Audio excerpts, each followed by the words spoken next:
Telugu cinema ఖ్యాతిని, ఘనతను ప్రపంచానికి చాటి చెప్పిన మూవీ 'బాహుబలి'. దర్శకధీరుడు రాజమౌళి గారు తెరకెక్కించిన ఈ విజువల్ వండర్ బాక్సాఫీస్ వద్ద ఎన్నో రికార్డులు సృష్టించింది. లెక్కలేనన్ని అవార్డులు, రివార్డులు దక్కించుకుంది. అయితే ఈ మూవీని మొదట చాలామంది స్టార్స్ రిజెక్ట్ చేశారట.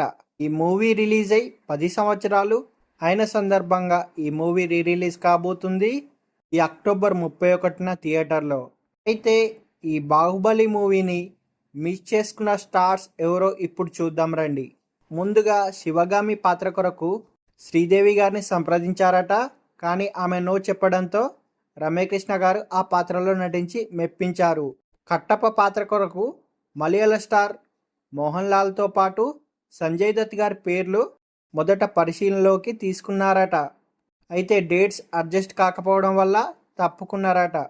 అలాగే రానా గారు పోషించిన బల్లాల దేవ పాత్ర కొరకు వివేక్ ఓబ్రాయ్ గారిని అడిగారట.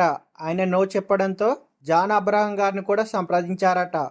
ఆయన కూడా నో చెప్పాడు. అవంతిక పాత్ర కొరకు రాశి ఖన్నా పేరును పరిశీలించారట మొదట మేకర్స్. అలాగే సోనం కపూర్ గారిని కూడా అడిగారట.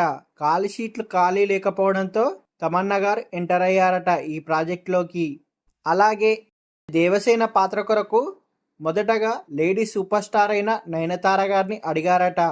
ఆమె ఇంట్రెస్ట్ చూపించకపోవడం వల్ల అనుష్క శెట్టి గారిని సెలెక్ట్ చేశారట.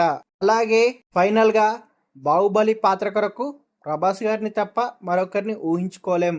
అయితే హిందీ వర్షన్ కోసం మొదట హృతిక్ రోషన్ గారి పేరుని పరిశీలించారట. కానీ అతడు అప్పటికే జోధా అక్బర్ సినిమాలో నటించి ఉండడంతో హిందీలోనూ ప్రభాస్ గారిని ఫైనల్ చేశారట మేకర్స్. అలా మొత్తానికి ప్రభాస్ను పాన్ ఇండియా స్టార్గా చేసేసింది బాహుబలి మూవీ.